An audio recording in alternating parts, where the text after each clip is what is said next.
My husband's body wasn't even cold when his brother leaned in to ask me about the house. I was still in my funeral dress, the black silk scratching against my neck, sitting in our front room with a cup of tea that had gone stone cold on the side table. The guests were still murmuring in the hallway, a sea of dark suits and insincere sympathies, when Charles pulled a chair too close to mine. He lowered his voice, dropping it to that conspiratorial whisper men use when they think they're doing a woman a favor, and asked, "Did he ever change the deed?" I looked at him like he had spoken a language I hadn't heard in decades. I blinked, my mind still foggy from the funeral service, from the organ music that had seemed too loud, from the scent of lilies that was already starting to make the house smell like a mausoleum. Charles tapped his temple with a thick finger, a gesture so patronizing it made my stomach turn. "You know," he whispered, offering a tight, oily smile, "in case you ever need help managing things. Legally speaking, we need to be practical, Evelyn. Now, understand this. My husband had been in the ground less than 5 hours. The dirt was still fresh.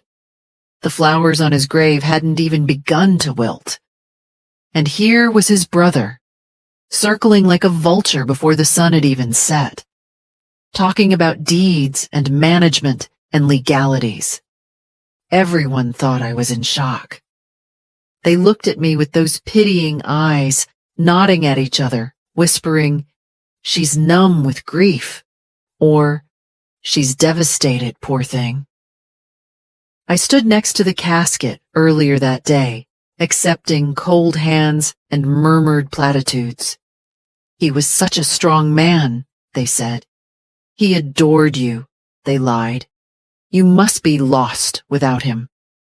And I nodded. I played my part. I was the grieving widow, the small, fragile woman left behind. But the truth? The truth was something I hadn't even admitted to myself until Charles tapped his temple. I wasn't devastated. I wasn't lost. I was free. I just didn't know it yet. That evening, when the last car had finally pulled away and the quiet came crashing back into the house, I didn't go to bed. I walked the length of the hallway like a stranger in my own life.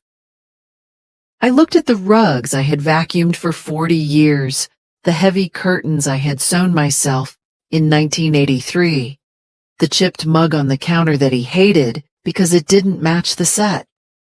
It all looked the same, yet it felt different. Hollow, almost. Echoing. I was still in that black dress, my feet aching, and without really planning to, my body took me to the one door I had never dared to touch in 52 years of marriage. His office. It had always been locked. Always. In the early years, he told me it was because of patient confidentiality. He was a doctor, a specialist, a man of importance. "You wouldn't understand the files, Evie," he would say, patting my hand. "Don't fuss with it." I believed him then, because back then, I believed that love meant trust, and trust meant not asking questions.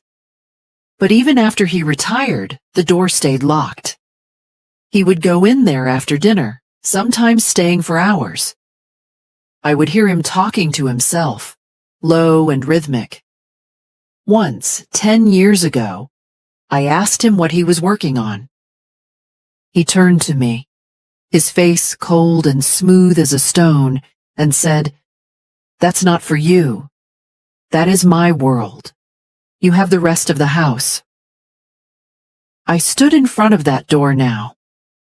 It was a plain wooden thing, dark mahogany with a brass handle that shone under the hallway light. Nothing remarkable, except that it was the only part of this house. The house I cleaned, the house I maintained, the house I turned into a home that didn't belong to me. I pressed my palm against the wood. It was cool to the touch. Locked, of course. I could almost hear his voice from the other side. "That's not for you, Evelyn. Go rest, Evelyn. You're confused, Evelyn." How many times had he said that?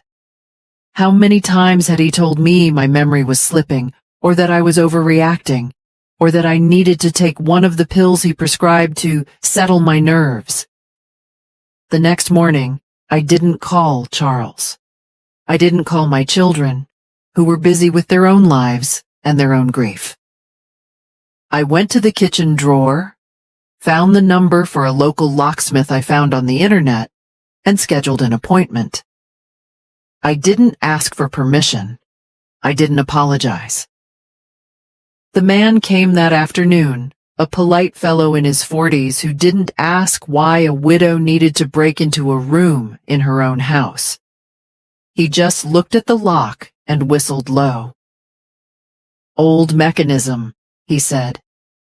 "Hasn't been changed in years." "No," I said, watching him work. "Control doesn't evolve, it calcifies." He glanced at me, surprised, but didn't say anything. It took him 15 minutes. When the lock finally clicked, a sharp metal snap that sounded like a gunshot in the quiet house, my heart hammered against my ribs. The door creaked open, and the smell hit me first.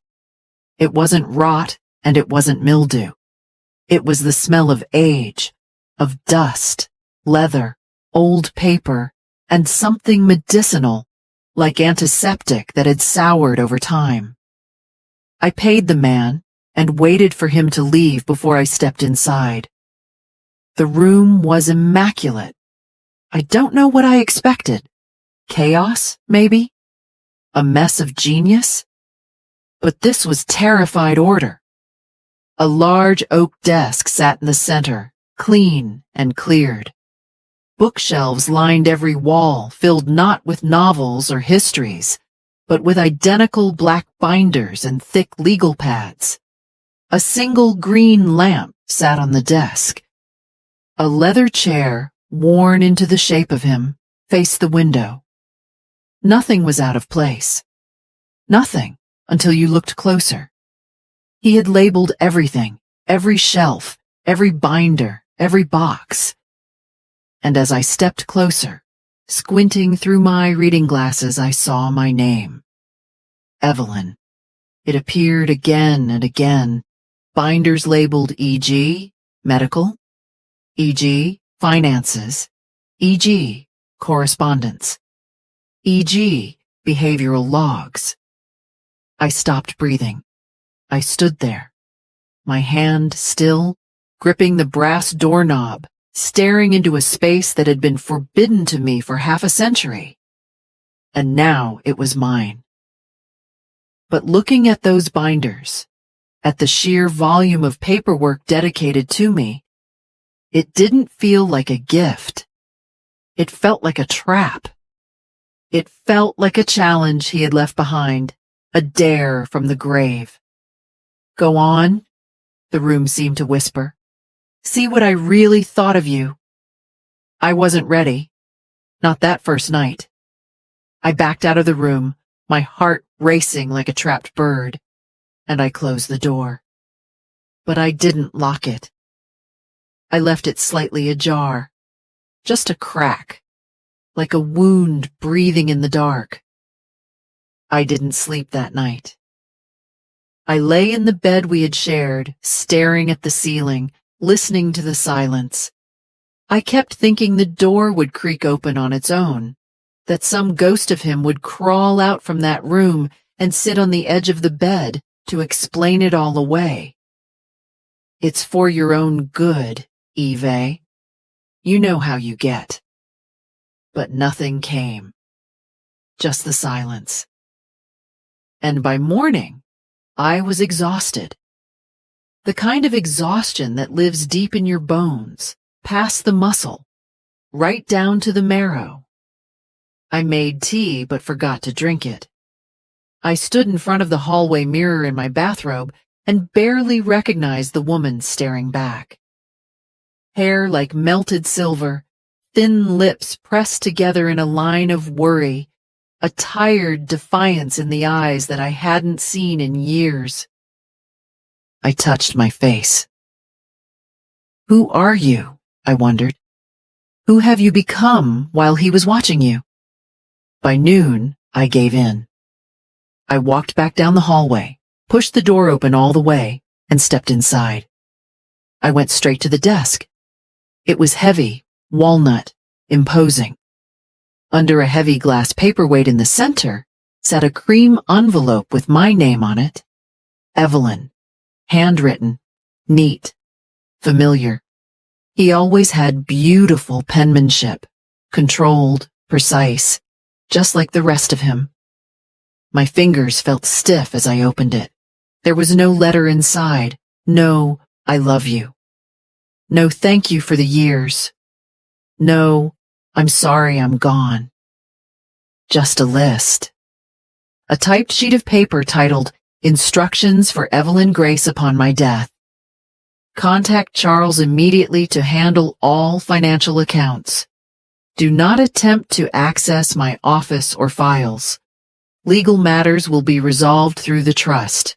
Continue psychiatric treatment as previously arranged. All decisions regarding the estate to be coordinated through executor. Avoid stress. Focus on routine. Take medications as prescribed. I read it twice. Avoid stress. Take medications. Do not attempt to access. It wasn't a farewell. It was a set of orders. Even dead, he was still telling me what to do. Still assuming I would obey. Still treating me like an employee or a child. I sat down in his leather chair slowly. The leather creaked, a sound I had heard 1,000 times from the hallway, but never from this side. I let the paper slide from my hand to the floor. He had been planning this. He had orchestrated his departure, just as he had orchestrated our life. I opened the top drawer of the desk, neat folders, row after row, like patient files. I pulled one at random, e.g., medications. Inside were copies of prescriptions going back 5 years.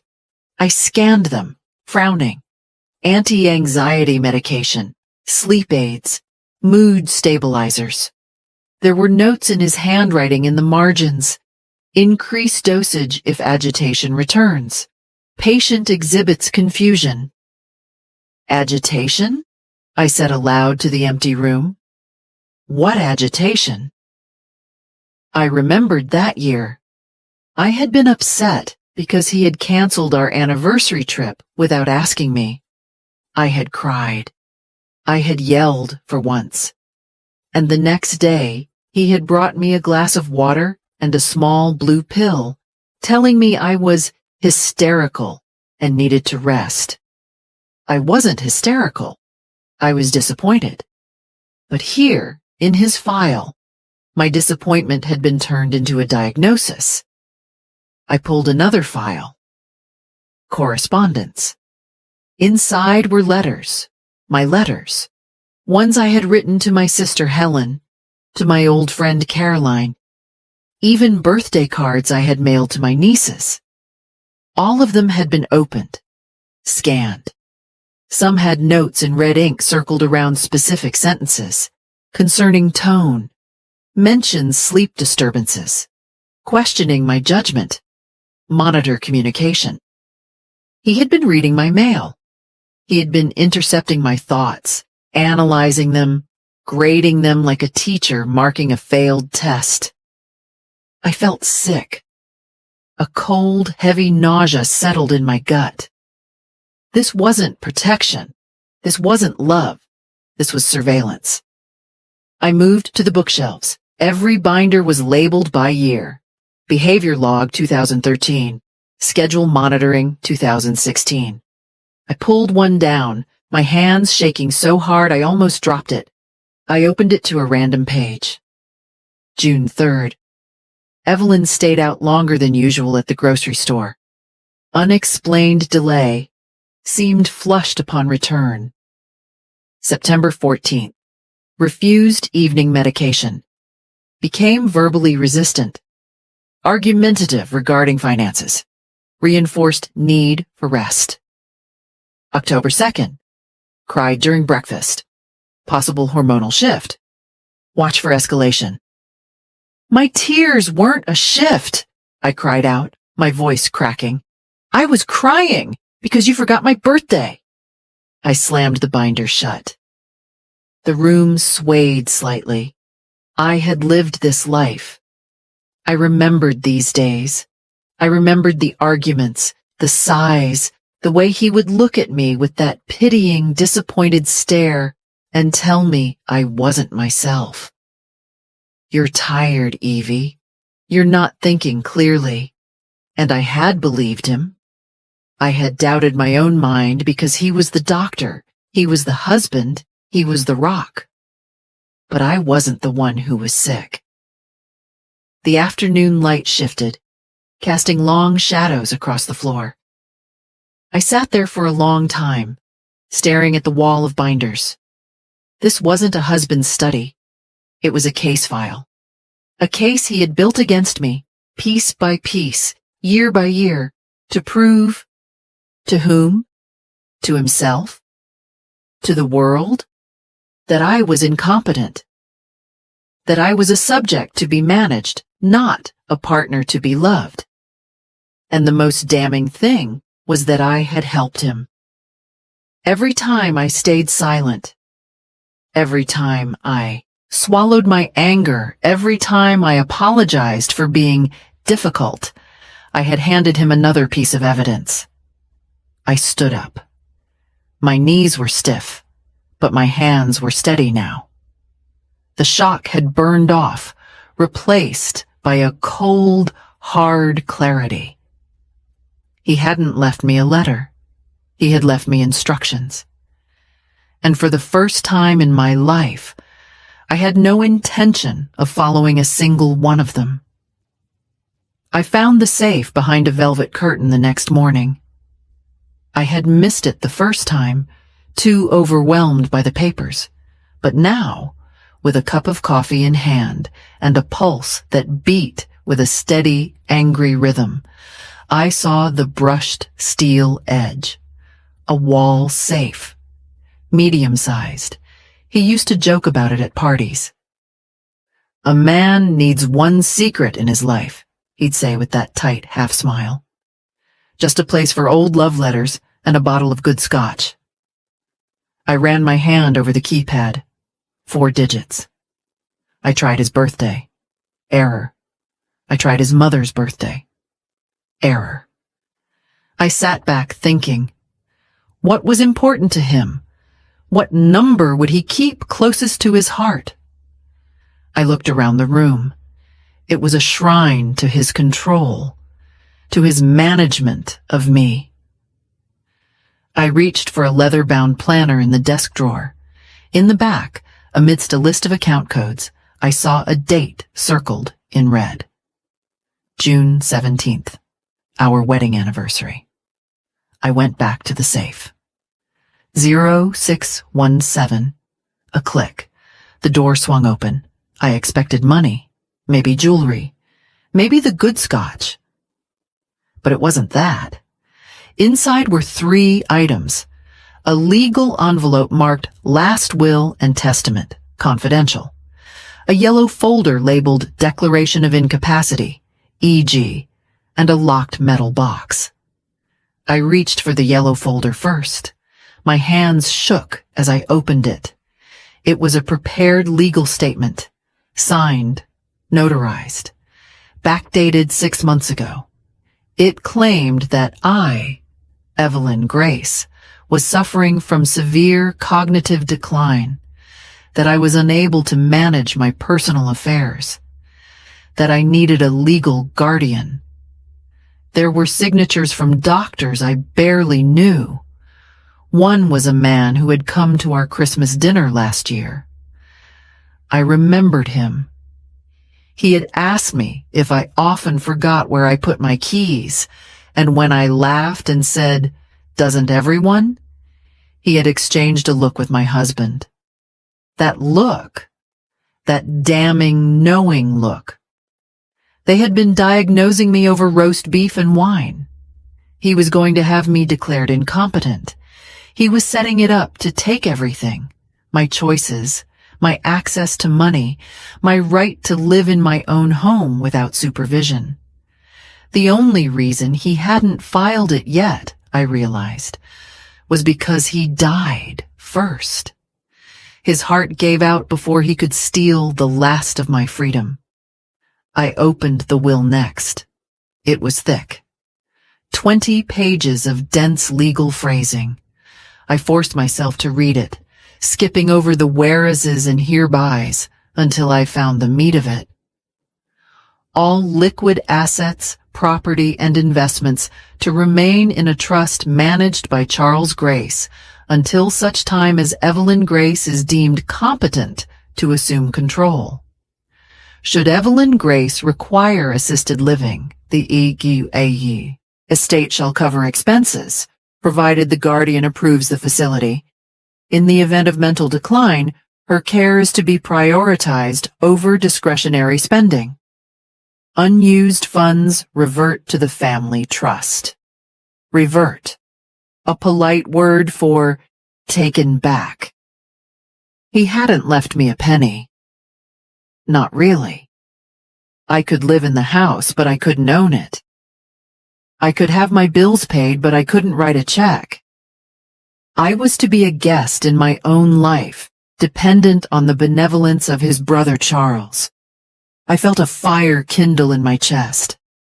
A hot, roaring flame that started in my stomach and rose to my throat. This wasn't love. This was a coup. I took the documents. I didn't put them back in the safe. I walked to the desk, found a fresh manila folder, and wrote on it in thick black marker, E.G. Evidence. That word gave me a strange, fierce comfort. Evidence. Proof. Not feelings, not hysteria, not confusion. Facts. Things that could be shown to a judge. Things that could be defended.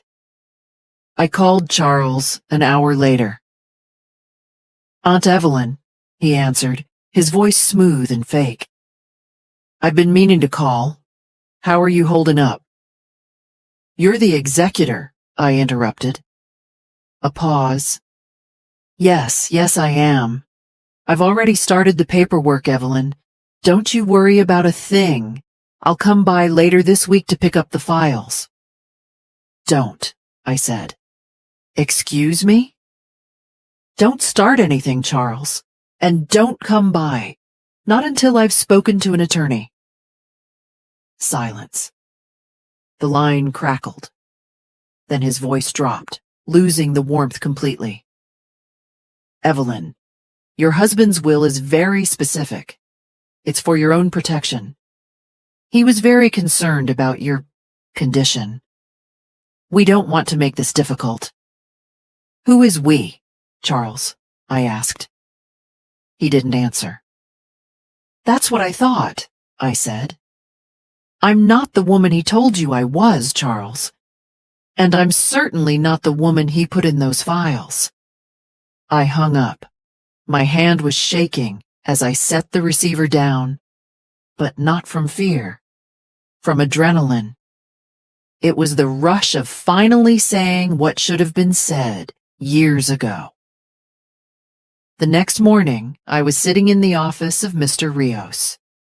He was a young lawyer, maybe in his late 30s, with kind eyes and a messy desk that somehow made me trust him more than a clean one would have. I was wearing my best navy coat. my hair pinned back, the folder labeled Evidence resting on my lap. I handed him the will, then the declaration of incapacity, then the medical logs I had found. He read them in silence. He flipped through the pages, his eyebrows rising. He stopped at the medical notes, reading my husband's handwriting. When he finally looked up, his expression wasn't pitying. It was angry. "Mrs. Grace," he said carefully, "I don't know what to say." "Say the truth," I said. "Tell me what he tried to do." He took a breath. "What he did," Mr. Rios said, "was attempt to create a legal cage. He built a structure that would strip you of your autonomy without ever actually having to prove you were incompetent in a court of law. It relies entirely on you not fighting back. It relies on you accepting his narrative."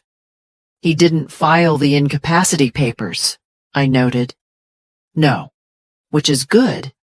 It means you are still a free agent. But the will is tricky. It triggers upon death. The trust is designed to activate immediately. Charles technically has control right now. Can we stop him?" "We can challenge it," Mr. Rios said, "especially with this." He tapped the folder of medical logs and intercepted letters. "This is coercive control. It's evidence of undue influence and manipulation. If we can prove he was gaslighting you, creating a false record of mental decline to justify seizing the estate, we can overturn the trust." "I have more," I said. "I have photographs he took of my friends, notes he made about isolating me." Mr. Rios blinked. "Bring it all, every scrap of paper." As I left his office, the wind outside felt sharp and clean. For the first time in decades, I wasn't asking for permission. I was building a war chest. But legal battles are slow and memories are fast. That night, the house felt too big. I paced the rooms, feeling the weight of the years. I thought about calling my children, but what would I say? Your father was a monster? They adored him. They saw the public man, the successful doctor, the provider. They didn't see the man who monitored my phone calls. To tell them now would be to break their hearts, and I wasn't ready to do that. So I called the one person who might understand. Margaret. We hadn't spoken in 6 years.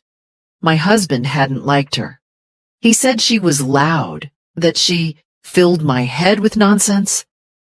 He would sigh whenever I mentioned her name until eventually it was just easier to stop calling. She answered on the third ring. "Hello?" "Margaret," I said. "It's Evelyn." Silence. Then a gasp. "Evelyn? My God. I heard about the funeral. I didn't think I should call." "I know," I said. "He wouldn't have wanted you to." "How are you?" she asked, her voice cautious. "I've been reading," I said. "Reading what?" "My husband's mind." I took a breath. "Margaret, I opened the office." A long pause. Then softly. "So you finally found the room?" "Yes, and I found a file on you." "On me?" "He tracked you. He wrote notes about you. Disruptive influence. Encourages independence. He cut you out on purpose, Margaret. It wasn't me drifting away. It was him pushing you off the dock." I heard her sniffle on the other end. "I knew, Evelyn. I always felt it. You used to be so bright, so full of fire. And then you just got so quiet, like you were fading out. I tried to reach you, but every time I called, he answered, or you sounded like you were reading from a script." I whispered. "I was managed."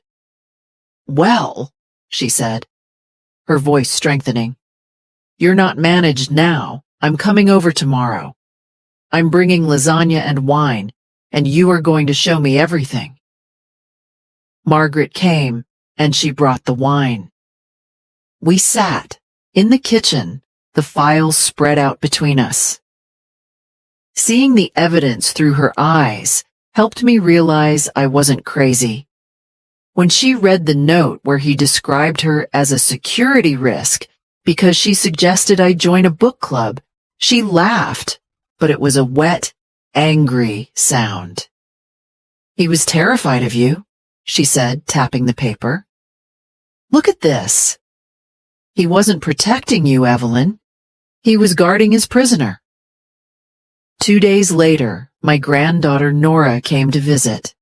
She was 17, sharp as a tack, with black nail polish and eyes that missed nothing. She'd been staying away lately, too.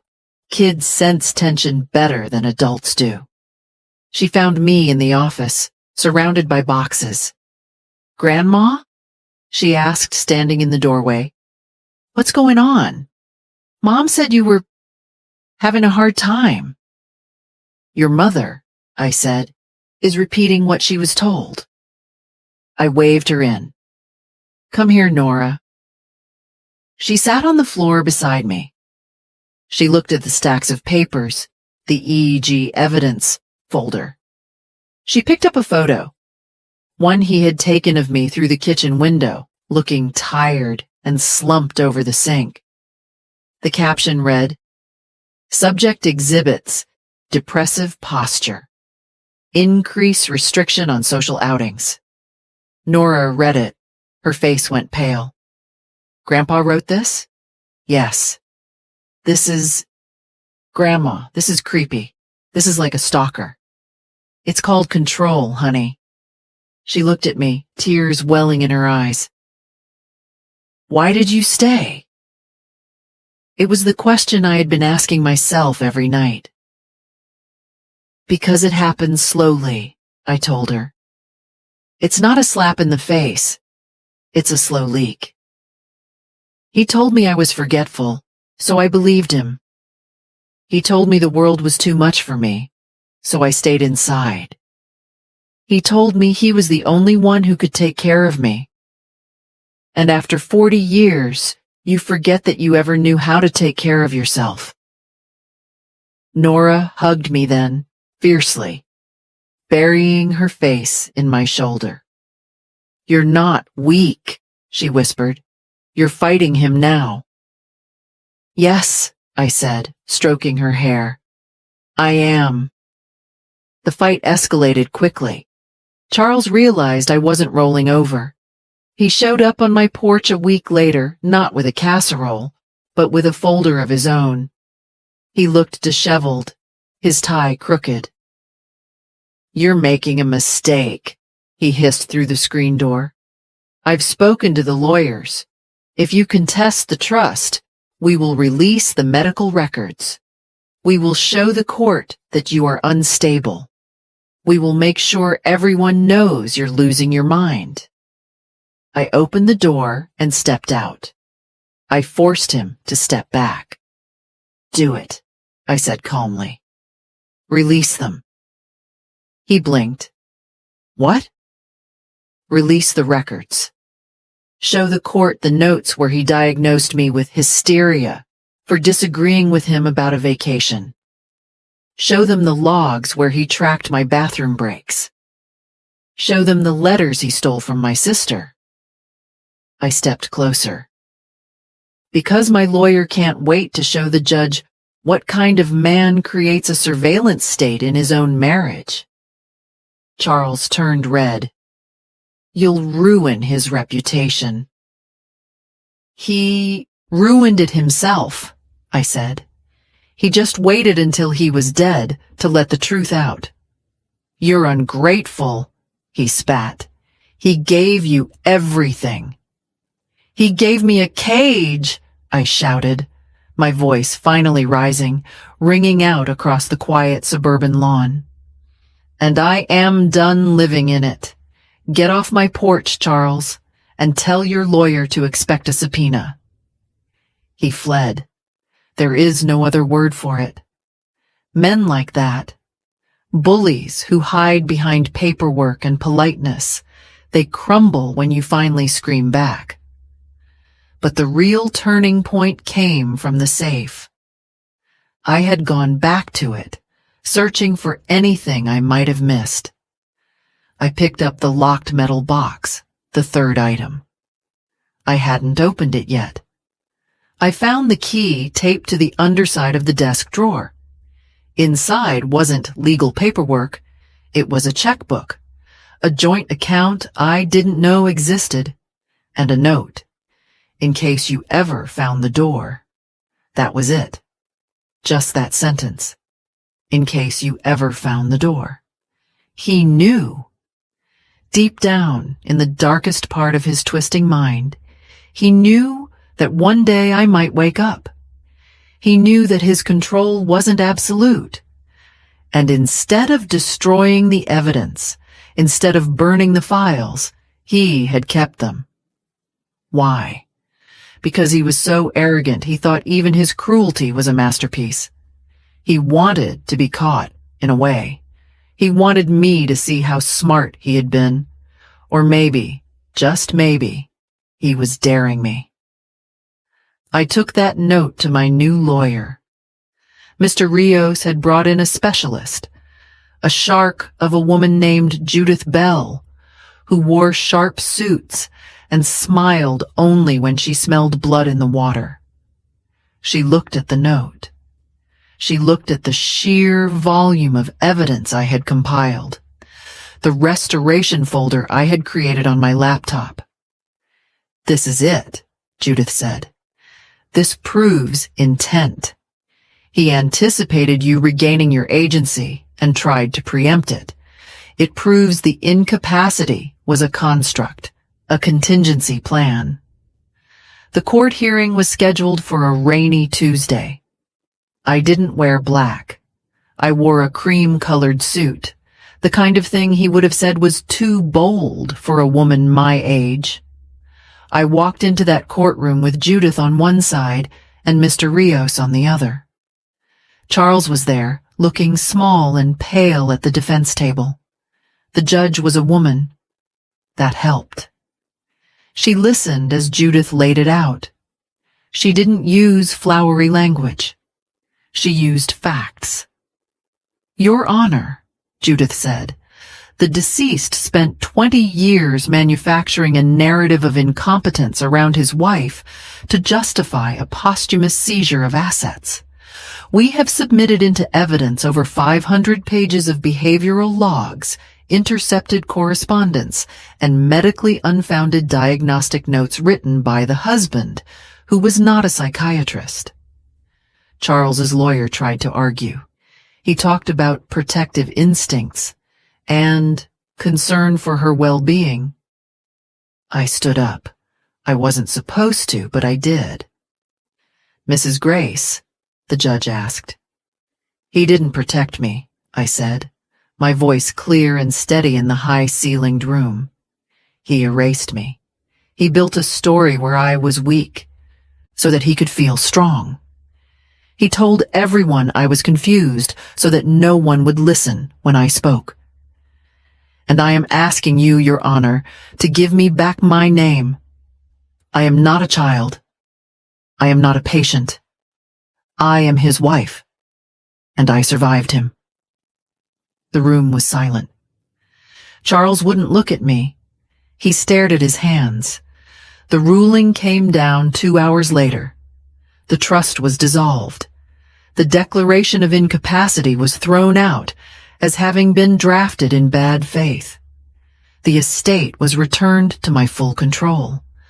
When the gavel banged down, I didn't cheer. I didn't cry. I just let out a breath I felt like I had been holding since 1974. I went home. The house was quiet, but it wasn't empty. It was mine. I didn't throw everything out right away. That's the Hollywood ending, isn't it? The bonfire on the lawn. But real life is slower. I started with the curtains. I took down the heavy drapes he loved and put up sheer linen that let the light pour in. I gave away his clothes. I turned his office, that dark, forbidden room, into a sewing room. I painted the walls a soft, butter yellow. But there was one last thing to do. I took the letter, the instructions he had left on the desk, and the note from the metal box. I drove to the park at the edge of town, a place with a creek where the water rushes over stones, loud and chaotic and alive. I sat on a bench and read the instructions. One last time. Avoid stress. Focus on routine. I will not, I said. I tore the paper in half, then in quarters. I tore it until it was nothing but confetti. I walked to the bridge and threw the pieces into the water. I watched them swirl away, dissolving into pulp, carried off by the current. I am 72 years old. My hair is silver, my hands are spotted, and I live alone. But I am not lonely. Last week I hosted a workshop at the library. I called it Reclaiming the Narrative. 12 women showed up. We drank tea, and we talked about the things we aren't supposed to talk about. The husbands who speak for us. The money we aren't allowed to see. The slow, quiet erasure of a woman's spirit. One woman asked me, "Aren't you angry? After all those years he stole?" I thought about it. I thought about the files, the locks, the whispers at the funeral. I was, I said, but anger is just another way of holding on to him. I'd rather use my hands for something else. I looked at the group of women, their faces open and waiting. I'd rather use them to open doors. If you are reading this, and if any of this sounds familiar, if you have a voice in your life that tells you you're too tired, too confused, too old to understand the bills, listen to me. Check the locks. Open the mail. Ask the questions they tell you not to ask. Because they will call you difficult. They will call you crazy. But darling, that's just the sound of them losing control. Come home to yourself. The door is unlocked. You just have to turn the handle.